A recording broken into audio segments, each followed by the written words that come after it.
Urea కొరతతో రైతులు పడరాని పాట్లు పడుతున్నారు. పంపిణీ కేంద్రాల వద్ద పడిగాపులు కాస్తున్నారు. కానీ రసాయన ఎరువులను క్రమేపీ తగ్గించేసి ప్రస్తుతం పూర్తిగా సేంద్రియ ఎరువుల వాడకంతో సుస్థిర బాట పట్టి ఆదర్శంగా నిలుస్తున్నారు రైతులు కొందరు. మితిమీరిన ఎరువుల వాడకంతో అనేక అనర్థాలుంటాయని, ఎప్పటికైనా సేంద్రియ వ్యవసాయమే రైతుకు లాభిస్తుందని నిరూపిస్తున్నారు. తమదైన శైలిలో వ్యవసాయ వ్యర్థాలను సేంద్రియ ఎరువుగా మార్చి పంటలకు అందిస్తున్న ఇద్దరు ఖమ్మం జిల్లా రైతుల అనుభవాలను చూసేద్దాం రండి. ఈ రైతు అనుముల రామ్రెడ్డి, ఖమ్మం జిల్లా ముత్తగూడెం గ్రామం. 22 ఏళ్లుగా ప్రకృతి సేద్యం ద్వారా వరి పండిస్తున్నారు. 30 ఏళ్లుగా గోశాల నిర్వహిస్తున్నారు. ప్రస్తుతం ఈయన వద్ద 22 నాటు ఆవులు, 400 వరకు గొర్రెలున్నాయి. వెర్మి కంపోస్టు తయారు చేస్తూ రైతులకు విక్రయిస్తుంటారు. రసాయన ఎరువులు, పురుగుమందులు వాడటం పూర్తిగా మానేశారు. బదులుగా జీవామృతం, ఘనజీవామృతం, నీమాస్త్రం, బ్రహ్మాస్త్రం, దశపర్ణి కషాయం వాడుతున్నారు. మొదట్లో ధాన్యం దిగుబడి ఎకరాకు 16-17 బస్తాలొచ్చేది. ఇప్పుడు 28 నుంచి 30 బస్తాలు వస్తోంది. పండిన బియ్యాన్ని తనే సొంతంగా మార్కెట్ చేసుకుంటున్నారు. రసాయన ఎరువులను క్రమేణా తగ్గించాలంటూ రైతులకు సూచిస్తున్నారు. మాకు గత 50 సంవత్సరాల నుంచి మా నాన్నగారి వారసత్వం నుంచి పశు సంపద ఉంది. ఇప్పటికీ 22 నాటావులు ఉన్నాయి. వాటి మలమూత్రాలతోటి చక్కటి వర్మి కంపోస్ట్ తయారు చేసుకొని, తర్వాత కషాయాలు తయారు చేసుకొని, జీవామృతం తయారు చేసుకొని గత 20 ఏళ్ల నుంచి మేము పూర్తిగా సేంద్రియ వ్యవసాయం చేస్తున్నాం. అంటే యూరియా కానీ డిఏపి కానీ అసలు అవసరమే లేదు. చాలామంది రైతులు యూరియా అని చెప్పేసి బాగా ఇప్పుడు ఫోకస్ చేసి యూరియా కోసం రైతులు క్యూలు కట్టి నిలబడే పరిస్థితి వచ్చింది.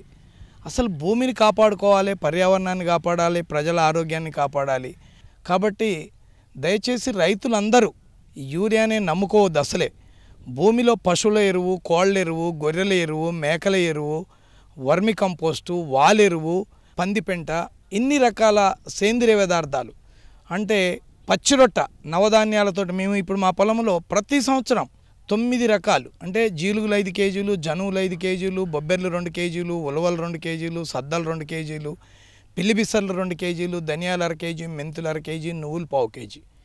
ఈ 9 రకాలు తొలకరి వర్షం పడంగానే మొదటి వర్షానికే పొలంలో చల్లుకొని 40 నుంచి 45 రోజులు కనుక భూమిలో ఉండనిస్తే అది 1 మీటర్న్నర ఎత్తు ఎదుగుతుంది. దాన్ని భూమిలో కలియ దున్నితే నత్రజని, భాస్వరం, పొటాష్ తోటి పాటు 13 రకాల ఉప పోషకాలు లభ్యమవుతాయి. మేము ఈ పంట మొత్తం అలాగా 20 సంవత్సరాల నుంచి చేస్తున్నాం.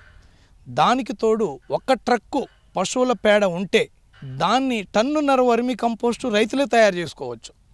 2 నెలల 15 రోజులు అంటే 75 రోజులల్లా. అది 1 ఎకరం భూమికి పంట ఏదైనా కానీ ఎలాంటి యూరియా డిఏపి లేకోకుండా ఆ వర్మి కంపోస్టు దప్పాలుగా 5 సార్లు అంటే ప్రతి 15 రోజులకి ఒకసారి కనుక వర్మి కంపోస్ట్ చల్లుకొని ఇలా నవధాన్యాలతోటి గ్రీన్ మెన్యూర్ పచ్చిరొట్ట ఎరువులు చల్లుకుంటే పొలం ఈ విధంగా బంగారు వర్ణంలో ఉంటుంది. మీరు డిఏపి కానీ యూరియా కానీ వాటిని వాడితే నల్లగా వచ్చేసి మళ్ళీ ఎమ్మటే తెగుళ్ళు వచ్చేస్తాయి. మంచి ఆరోగ్యంగా ఉండాలంటే కంపల్సరీ పశువులు పెంచుకోవాలి. పశువులు ఇప్పుడు మన రైతులు ప్రతి ఒక్కళ్ళు కూడా నిర్లక్ష్యం చేస్తున్నారు. మాకు 50 ఏళ్ళ నుంచి పశువులు ఉన్నాయి. పశువులు ఉంటే మనకి పరోక్షంగా భూమి బలవర్ధకంగా తయారవుతుంది. పాడి పంట అన్నారు కానీ మొదటి నుంచి పంట పాడి అనలే. అంటే మనకి రైతుకు రెండు కళ్ళ లాంటి వ్యవసాయం పాడి. ప్రపంచంలో 3 వంతుల నీళ్లు ఉన్నాయి, 1 వంతే భూమి ఉంది. ఒక భూమి అంగుళం భూమిని కూడా పెంచడానికి ఛాన్స్ లేదు. కాబట్టి భూమిని కాపాడుకోకపోతే రానున్న తరాల వాళ్ళకి పంటలు పండవు కదా, కొత్త జబ్బులు వస్తున్నాయి.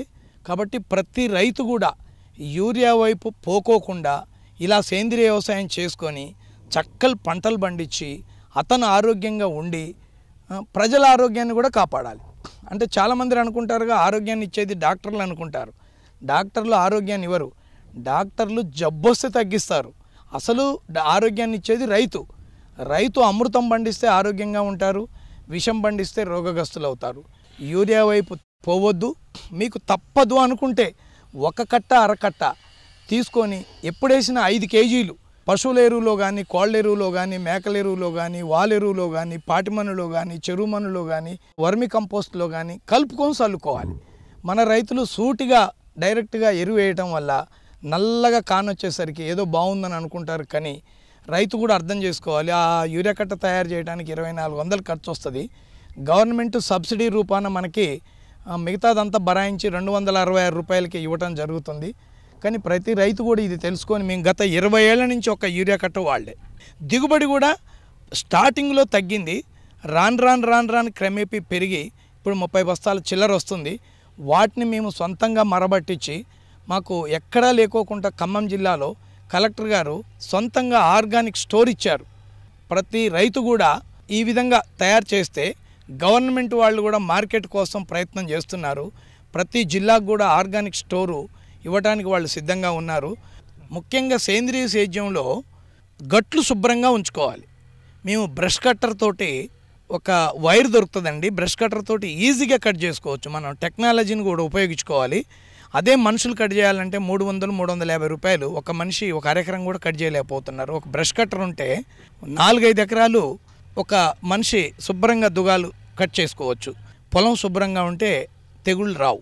రెండోది, దోమకాటు రాదు మా పొలానికి. ఎందుకంటే ఉదయం సాయంత్రం ఎండబడుతుంది సూర్యరశ్మి. ప్రతి 2 మీటర్లకు ఒక కాలిదారి తీయాలి. గత 20 సంవత్సరాల నుంచి కూడా కాలిబాటలు తీస్తున్నాం. దానివల్ల ఏంటంటే అది కూడా తూర్పు పడమరే తీయాలి. ఉదయపు సూర్యకిరణాలు పొలంలోకి వెళ్ళాలి, సాయంత్రం సూర్యకిరణాలు పొలంలోకి వెళ్ళాలి. దానివల్ల దోమకాటు రావడానికి ఛాన్స్ ఉండదు. అగ్గి తెగులు కానీ ఇంకా ఏ తెగుళ్ళైనా రాకుండా ఉండాలంటే మాత్రం గట్లు శుభ్రంగా ఉంచుకోవాలి. ప్రతి రైతు కూడా ఇలాంటి ఆర్గానిక్ పంటలు పండించి ప్రజల ఆరోగ్యాన్ని కాపాడాలి, భూమిని కాపాడాలి, పర్యావరణాన్ని కాపాడాలని నా యొక్క కోరిక. పంట వ్యర్థాలే ఎరువులుగా సేంద్రియ సాగు విధానాలను అవలంబిస్తూ రైతులోకానికి సరికొత్త పాఠాలు నేర్పుతున్నారు ఖమ్మం జిల్లాకు చెందిన మరో రైతు చెరుకూరి రామారావు.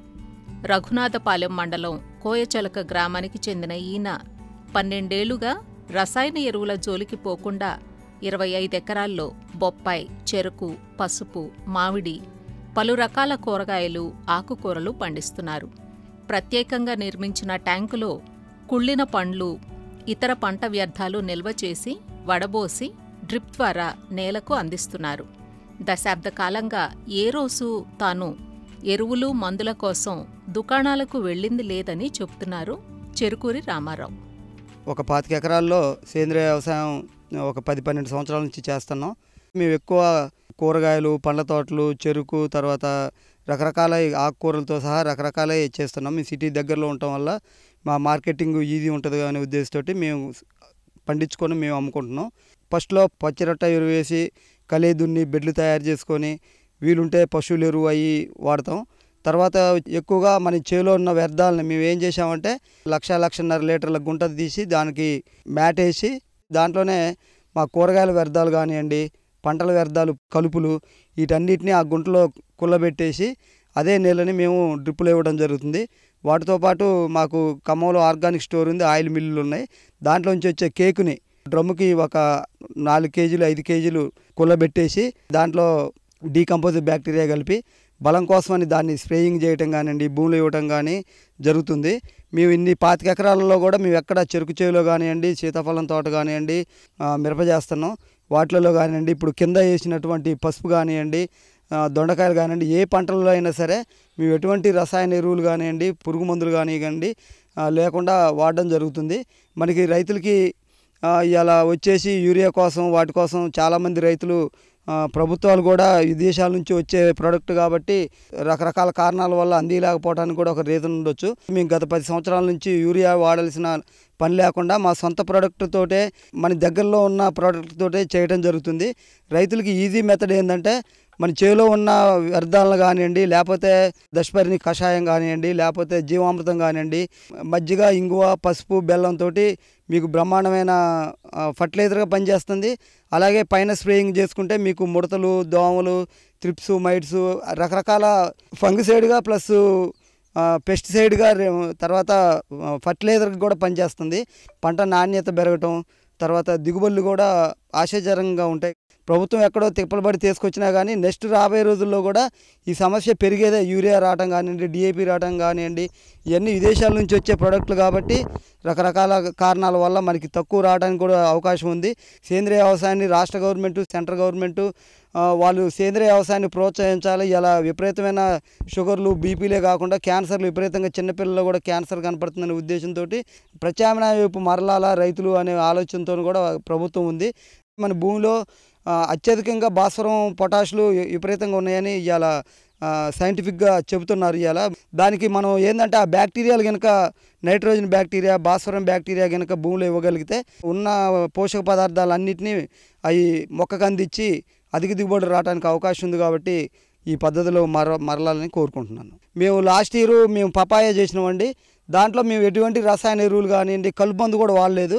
మాకు బ్రహ్మాండంగా 35 నుంచి 40 టన్నుల దిగుబడి వచ్చింది.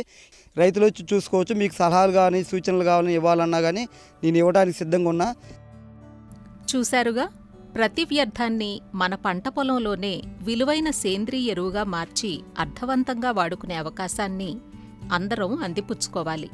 సేంద్రీయ ఎరువులకు మొదటి పీట వేస్తూ ప్రకృతి హితమైన పద్ధతులను ఆచరించినప్పుడే వ్యవసాయం సుస్థిరంగా నిలబడుతుంది.